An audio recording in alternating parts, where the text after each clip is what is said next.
So, what does all that mean as far as Haringey is concerned? Because that's really where our focus is. And certainly, one of the things I'm doing literally as we speak is thinking about how we plan for the next 1, 2, 3 years ahead. And I'll be meeting with the board next month and putting a plan to them and continuing the conversation.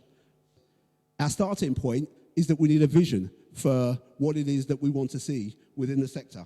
And here are some of the words that I think should be forming part of that vision. You know, we should be talking about what I call a vital and resilient community that is capable of delivering prompt and inclusive solutions. So when I talk about vital, when you think about the word vital, what that means is that something that is vital is something that's essential to life. Something that is essential to what makes a place worth being in. And to me, as somebody who's had a connection with Haringey, with Tottenham over 25, 30 years, the work that we all do is part of what makes Haringey a place that's worth being. So in that sense, it is absolutely vital to life as we know it in this borough. And our work as a sector should be living up to that. Resilience is about being able to weather the storms, being able to withstand the challenges and the changes. You know, what happened last August is not the first time that we've had that level of disturbance on the streets. It's happened before in the mid-80s. And yet the community has responded and come through that. So that says something about people's capacity to be able to withstand change. And I think we need more of that as we go into the future because some of the uncertainty that there's going to be. Prompt kind of suggests that it's about responding quickly. And yes, there is, if you like, a need for speed. That is, I think, also the way of things. So as we, as providers of services, as people that are engaging in communities, one of the ways in which we need to be responding is with that idea of speed. Inclusivity, for me, that means recognizing that tackling disadvantage is at the core of what it is that we do. And you'll all be familiar with the metaphor of the 41 bus that in particular David Lammy is fond of using. And that's a very powerful kind of motif for describing the challenge that we face in the borough. So our work as a sector has to account for not only those that have lots to contribute in terms of know-how and social capital, but also those that are struggling and those that need our support the most. That, I think, is going to be an ongoing feature of the sector. So that's my vision, a vital and resilient community delivering prompt and inclusive solutions. So where does the sector fit? What outcomes are we working for? What is the difference that we want to see in the community, in the world of which we are part? And I would say that there are 4 in particular that we're working for. One is about empowerment, and that's about enabling individuals. Ultimately, that's about self-respect. It's about self-reliance. It may be particularly stressful kind of self-reliance at the moment, but that is, it seems to me, what we are working for, particularly in the work that we do with individuals, whether it's about advice, support, it's about employment, whatever. A second area where we make a difference is in strengthening civil society. Ultimately, I think that's about participation, and it's about belonging. And it's about making sense of those concepts in what I will call 21st century diversity, such as what we have in Haringey. It's not an add-on. It's part of who Haringey is. It's part of what Haringey is. And we need to be able to make sense of that diversity as it is, but also think about it in the context of how do we create a cohesive whole? How do we maximize the extent to which people want to participate and to belong in the society? A third area is about informing policy. And again, for some of you, that's an issue that's kind of live and direct. That means interacting with our partners in local government, in the NHS, in other services as well. It seems to me that there are at least 4 areas where there is a real need for the sector to be engaging.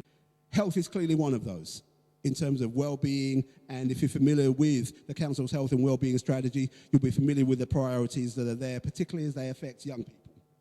Education, again, many of you will be active in that field, and in terms of raising attainment and maximising people's employment prospects, again, key role that we can play in the sector.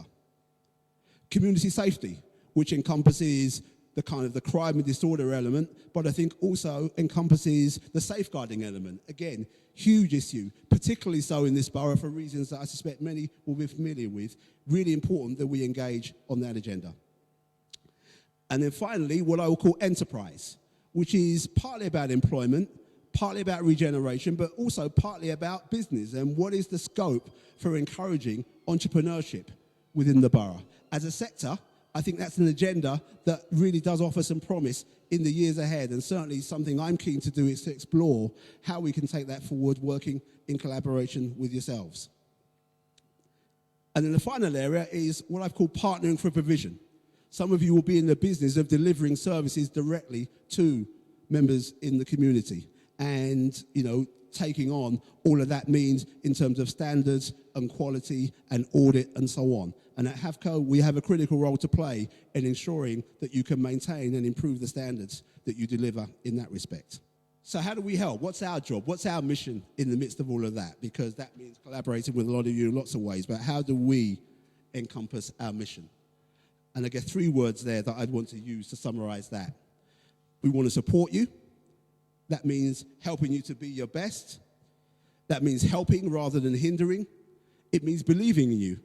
Sometimes that might mean believing in you more than you believe in yourselves, because in many ways that is the definition of leadership, but certainly that's how we want to support. It's also about challenging. People will be familiar with this idea of critical friendship, and I guess that's part of it. But when I talk about critical, it's not about criticizing you in a negative sense. It's more about critique, understanding what you do as a way of helping you be better at it. The challenge, I think, is also about how we work with our partners, whether it's in local government, the NHS, or elsewhere. Again, we would want to extend that sense of critical friendship, because sometimes we need to be able to engage in that challenge in order that we can maximize the contribution that we can make in terms of the overall goals that we're working towards. And then inspiration is about really stimulating creativity. You don't need me to remind you of the scale of some of the challenges that we face. What we're going to need, I think, are some creative solutions. And the role that we play, I think, is in helping you to come up with those solutions. Sometimes that means we have to find ways of being inspiring ourselves so that we can provide the example that perhaps some of you can follow. So support, challenge, and inspiration. That's certainly the mission that I would want to see Havco organize itself around as we go forward. And if we're to fulfill that mission, we need to operate from a consistent set of values. And again, this will be a conversation that's familiar to you. And some of the key words that I think I would want to be including in the values. Firstly, about being trusted. And how do you develop trust? By doing what we say we're going to do, when we say we're going to do it, by being accountable to you. And that's a journey. That's something that we have to continually work at. It's about being responsive. As I say, sometimes that's about responding quickly.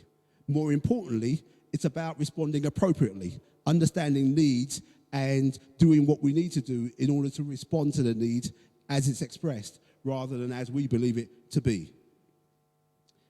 And then inclusive, I've talked about the diversity that's there. That is an integral part of what we do. It's about collaboration. And those of you involved in the consortia that we're setting up will understand that. I think increasingly it will be about coalition. That will mean working with people who perhaps we don't ordinarily work with, but whom it makes sense to partner with in terms of achieving the results in the community that we are seeking to achieve. So what are we going to do? What are some of the activities that we will be delivering? Volunteering, many of you are familiar with. I think what we want is to not only increase the numbers of people volunteering, but also to broaden the range of volunteering activity that takes place.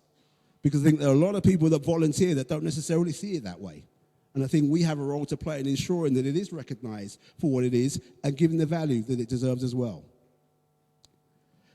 Impact and best practice, as I say, it's not just about being able to deliver what I will call outputs. In other words, whatever your service delivers. It's also about thinking about what's the result that we achieve in the wider world and how do we measure that. Those of you that are involved in the service delivery environment will know that purchases are being increasingly stringent and increasingly robust in how we measure impact and measure outcomes. We have work to do to work with you in order that we can be clearer and more robust ourselves. I mentioned business development. I mean, that's partly about generating income. For me, it's much more about creating a culture, which, as one person put it to me in my early days whilst I was here, it's about more trade and less aid.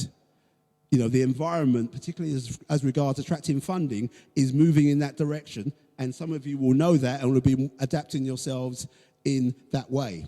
Some of the things that we have coming up in terms of the courses and the training that we offer, we'll be rolling that out as from next year, and that will be an offer that takes place on a paid basis. Similarly, there's a conversation that's going on at the moment about membership and whether or not there is scope for that being perhaps at some stage taking place on a paid basis. All I will say now is that that conversation is happening, and I suppose, truth be told, sometimes I lean one way in terms of it happening, sometimes I lean another way. So I don't have a fixed view on that at the moment. It will be something that we will need to come to a view about at some stage. As I say, it's not just about making money. It's about a way of working and a culture that we need to develop and sustain if we are going to maintain what we are doing into the future. Networks, I think, will be one of the ways in which we can engage with the policy agenda that's going on. And I know that that's what the HAFCO has done in the past. I am keen to resurrect that because it is a way in which we can really demonstrate some clout and some voice within the sector, as well as have some meaningful impact upon the way in which policy is delivered on the ground in the borough. So looking forward to developing work in that area. And finally, what I've called organisation development, that's really about what I would call bespoke support. You know, a model of support that gets called capacity building has been running courses and so on, and you get a certain amount from that. I think in future, what we need is to be able to get alongside you as individual organisations and walk with you as you go through your change journey. Because what you need is one organisation will be different to what another organisation needs. So ultimately, if we are going to work with you to make you effective, we have to be able to work with you in terms of your specific needs, which will be unique to you, and finding ways of putting together support that does work with you on that basis. So there are 5 areas of activity that I would see us developing as time goes on.